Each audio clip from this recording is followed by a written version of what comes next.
Friends,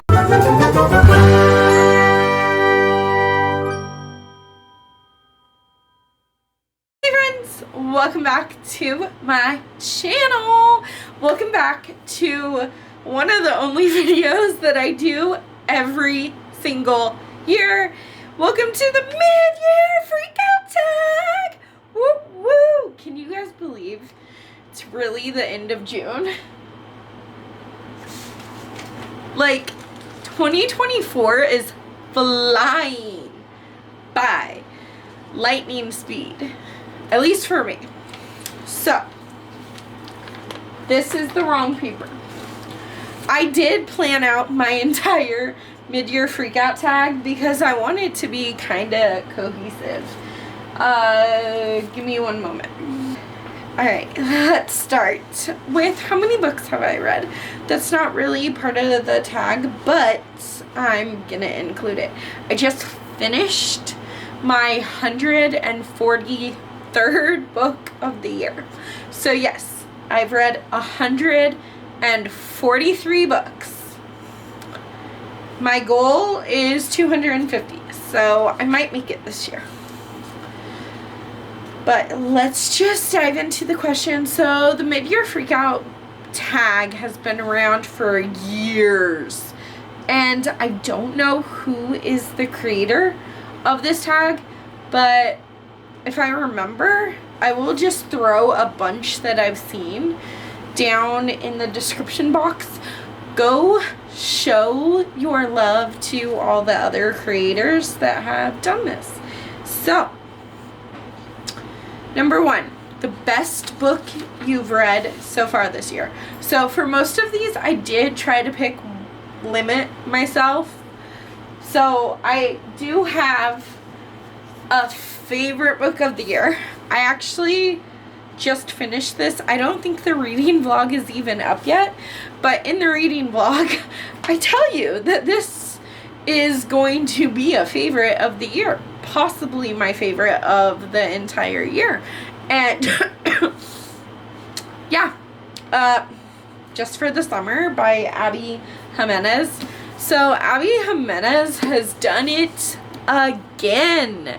She's like on fire. Her romances are so perfect. So this book had me laughing while I was fighting tears and crying because I was laughing so hard, or crying because it's so devastating. And like, here's the thing. Abby writes, like I say Abby, like we're best friends. It's okay, girl, we are. But Abby writes about real relationships. It's not always grand gestures and like yelling at the world. It's like the intimate moments between two people in a couple who are falling in love, and it's getting sick and having your significant other taking care of you and babying you a little because that's what you need. And it's super sweet. So you follow Justin and Emma. It is Emma. Justin and Emma, who are cursed. They date people, and then the next person that their ex dates is their one true love. Like they're the one they end up marrying, and you know.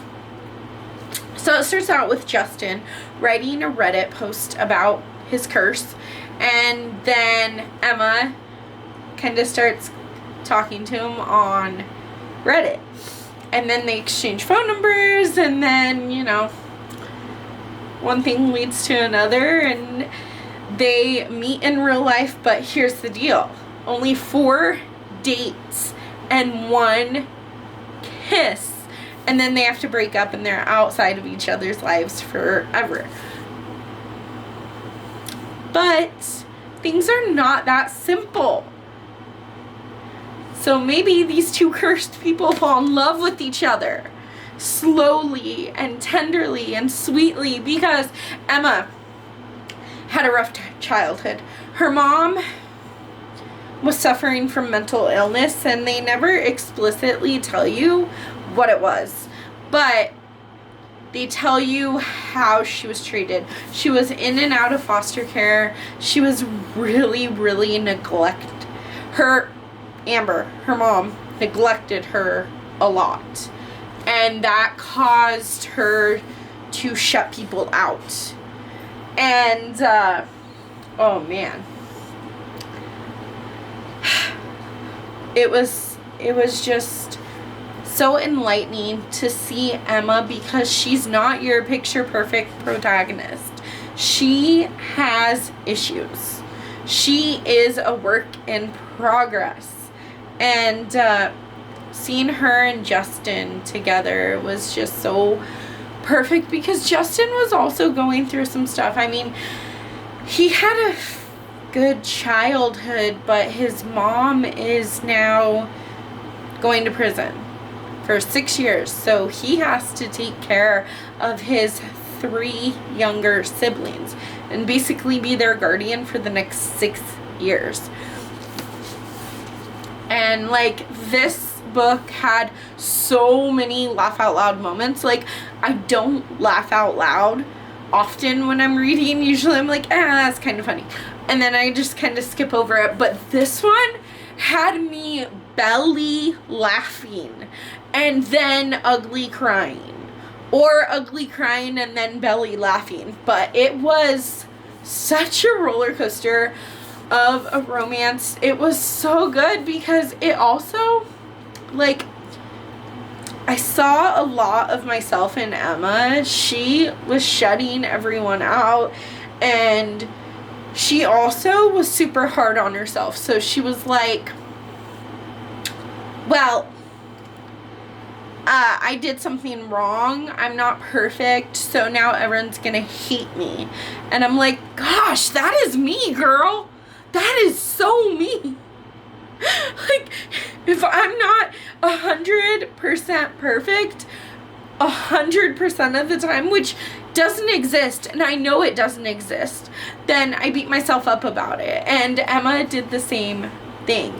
I feel like this is going to be a long video because I'm looking at that time, but oh my gosh, best book of the year so far. Okay, number 2 is best sequel you've read this year. So for that, I'm picking Waiting for Tom Hanks by Carrie Winfrey. Here's the thing. Before you come at me, I know this is the first in a series, but last year I did not know that this was the first in a series, and I read Not Like the Movies by Carrie Winfrey, which is the second in this duets, and I loved it so much that I had to go back to the first one. See, I'm not really a huge series girly, so I read like companion novel series, and that's almost the closest to a real series that I get. I mean, I read graphic novels, which are series sometimes, and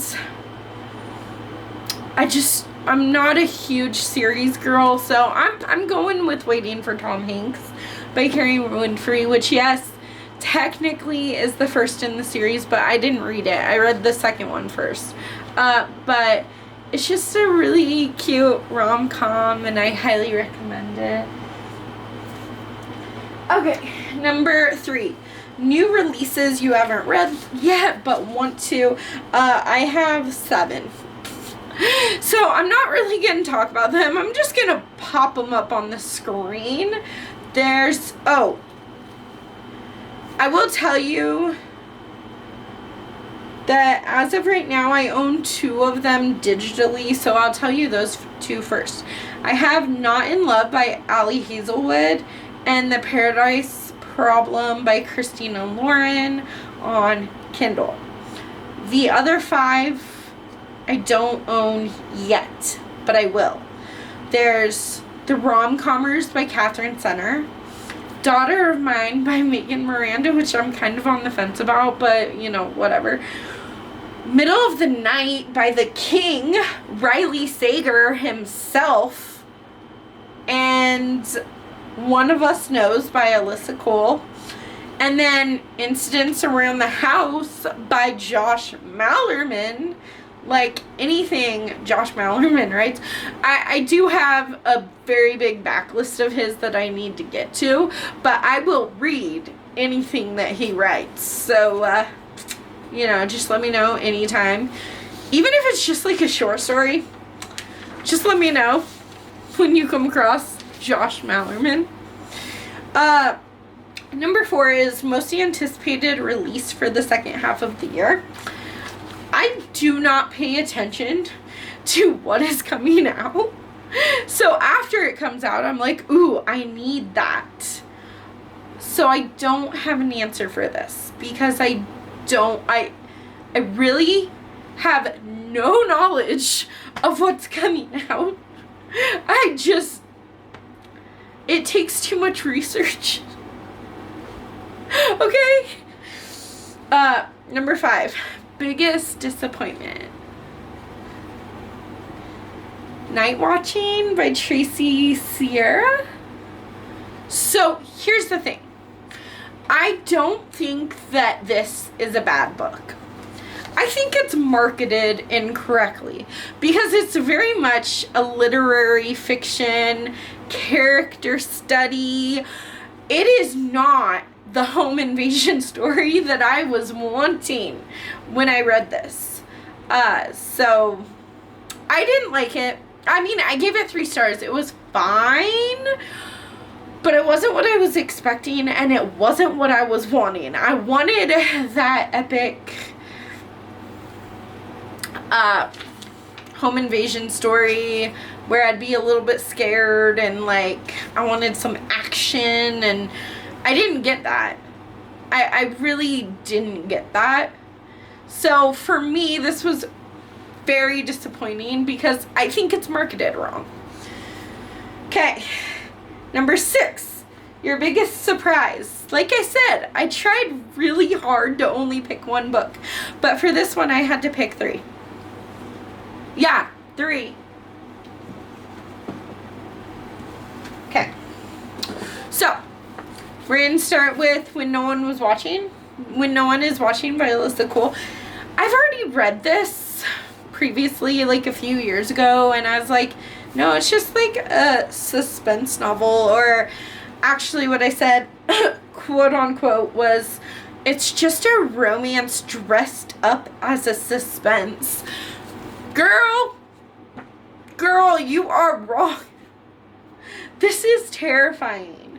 And it's like a realistic terrifying, and it's so sad that things are like this for people still.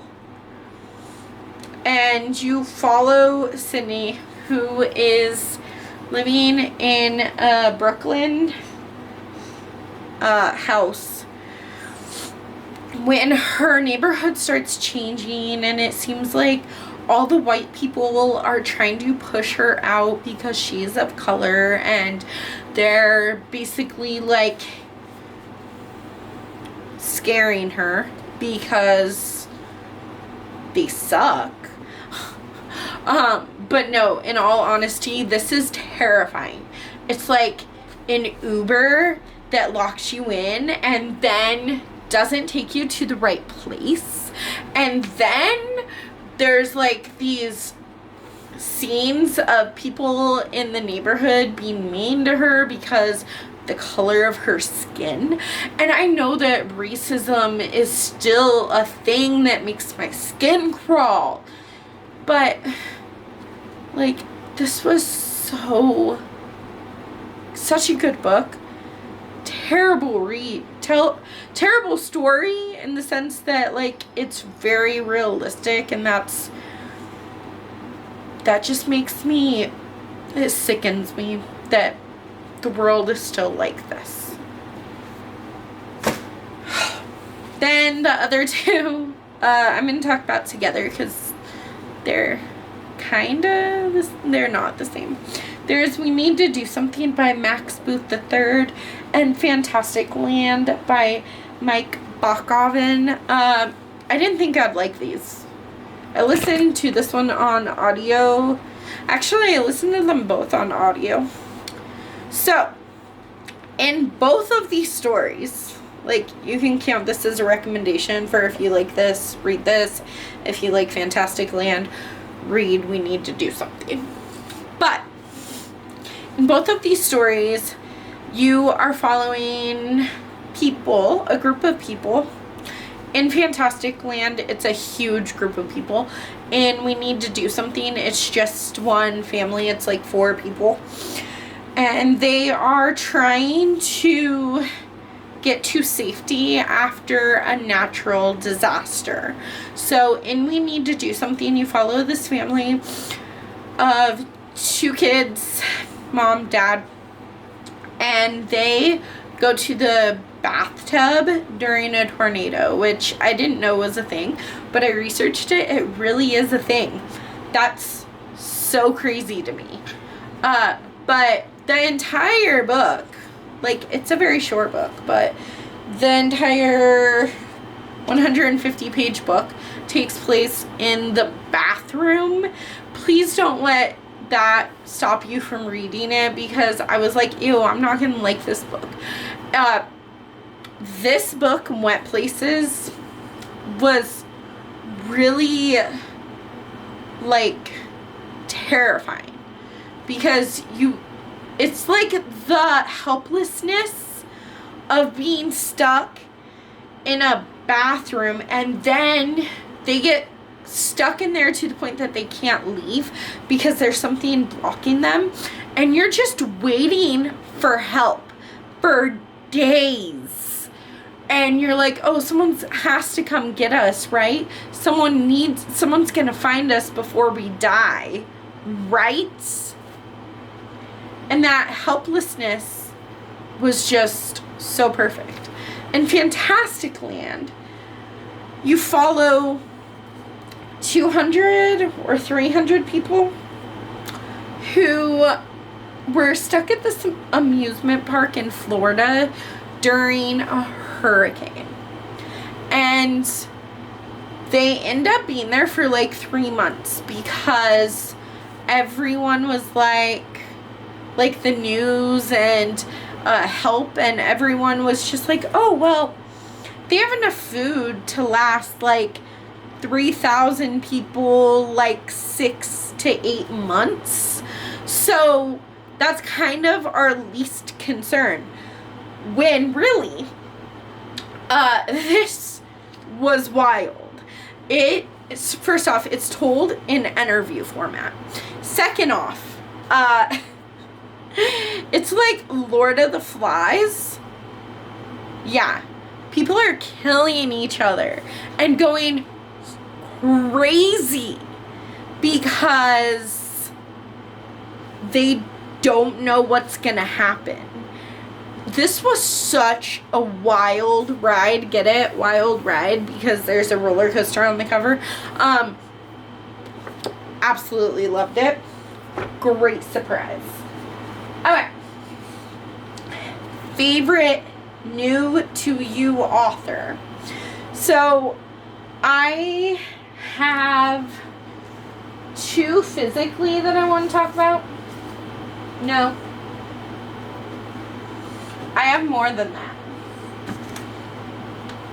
But these 2 are authors that I've read more than one thing from and that I really enjoy.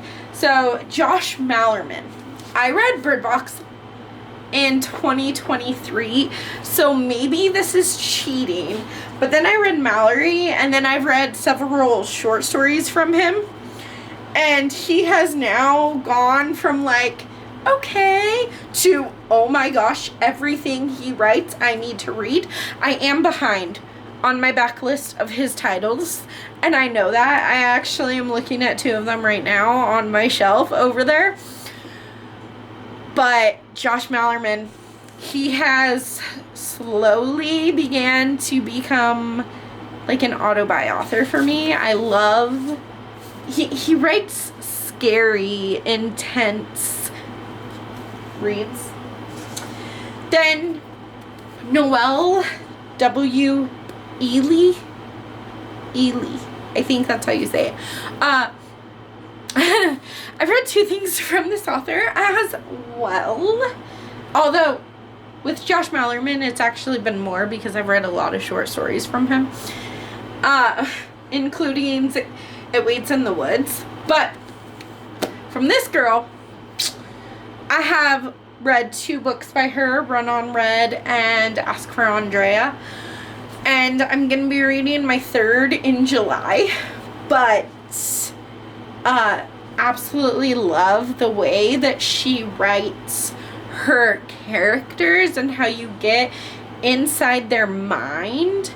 And, like, I feel like I am that character running through whatever is going on in her book. Like, being stalked by a truck and then kidnapped. And, I just love how she does her atmosphere, but my favorite part is definitely her character work. She is so good with creating realistic characters that I can feel their dread. Yeah. Then I think I have 4 more who I have 1, 2, 3, 4, 5. I have 5 more. I've only read 1 thing by these authors. So I don't know if they're a favorite yet, but they could be. And that's why they're on this list. So there's Kate Robb, This Spells Love. That was so cute. It's like this wacky aunt witchcraft romance. But I would definitely read more from her. I need to read more of Christina Henry's backlist because Good Girls Don't Die. Loved it until the end. Then the end I was like, ew. But I still want to read some more from this author. Then there's Keelan Patrick Burke. I read Sour Candy, which is this little horror novella. I want to read more of his stuff. I need to read more from Darcy Coates. I've read 2 books by her this year. I read Hunted and I read Dead Lake. I love the way that she does atmosphere. Like, I am legitimately terrified when I read Darcy Coates' books, so I need to read all of them.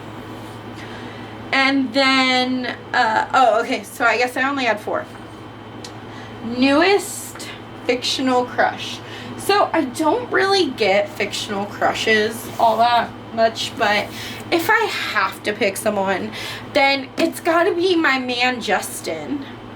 Like, Justin was so sweet. And not only that, like, okay, there was no boat to get him to the island when Emma was sick. And so he literally took like a unicorn floaty and like swam over there. He said that it took him hours to get to her, but she was sick and he thought that she needed him. And like, he really stepped up for his siblings. Like, they could go into foster care, but he doesn't want that to happen. So he's like 24 or something. I don't know. He's mid-20s. And he steps up to basically give up his entire life to move back home and take care of his siblings and become their guardian. And so Justin, he's got to be my man. Sorry, Patrick. Patrick is my husband. Okay. Then, newest favorite character. I have two. My first one is Run on Red. There's a character named Laura. She is one badass. Okay? She is a badass. Her and her friend Olivia are being stalked by this truck. And they basically like push them off the road and then kidnap them. Only Laura gets away. And Olivia gets taken. And Laura, some will say that this was a dumb choice. I think it was a very fearless, incredible choice. Laura decides to, like, follow them to where they are holding Olivia hostage. And then things get wild. But, like, if I had a friend, that did that for me, that, like, just wanted to sacrifice, doesn't want to sacrifice everything, but chose to sacrifice everything and come rescue me because she loves me so much, that is loyalty. Speaking of loyalty, I would also pick Chris from Hunted by Darcy Coates because he does the same thing. Only he grabs a search party. He grabs all of his friends. So he gets a whole search party together to go into the hiking trails at this national park type place to find Eileen, who went missing, and she is like Chris's friend. And he like goes camping and goes through some horrendous things to get his friend back. So again, loyalty right there. So yeah. Okay, then number 10 is a book that made you cry. So I accidentally picked 5. Let me go with the first one that I don't have a physical copy of. I do, but I don't know where it is right now. So, Charlotte's Web by E.B. White. I hadn't read Charlotte's Web until this year. And there's actually a vlog of me reading it and crying my eyes out. So, I will link it for you. You can go check it out. Then, To Kill a Mockingbird by Harper Lee. The Road by Cormac McCarthy. If I Die Tonight by Allison Galen. And At First Bite by Olivia Dade. Oh, and Just for the Summer by Abby Jimenez. Those all made me sob. So, I think that might have been 6. Sorry. Books that made you happy. Bunny Story by Emily Henry. Just for the Summer by Abby Jimenez. I think you get the picture. Go read Just for the Summer. Okay. Number 12 is Most Beautiful Book You've Bought So Far This Year or Received. So I actually have 4 books for this one. Because these are the most beautiful books that I own and I got them this year.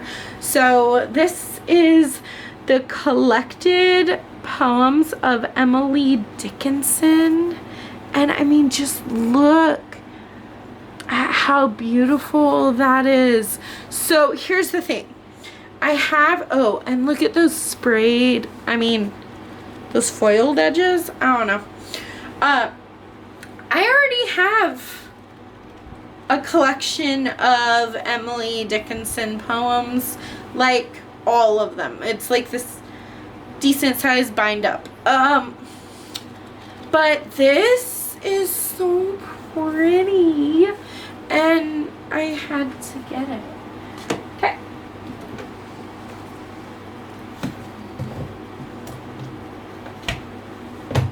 Then this is all 6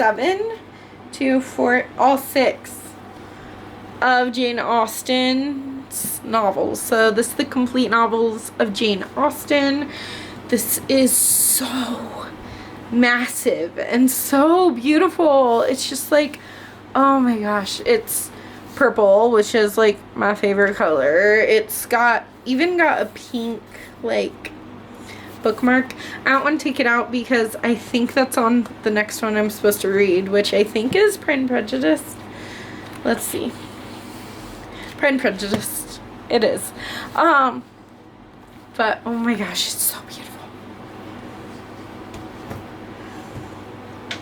Then I've only read 2 of the 6 Jane Austen novels. I need to read all 6 of them this year, so I still have to read 4 more. You guys make me, force me in the comments below.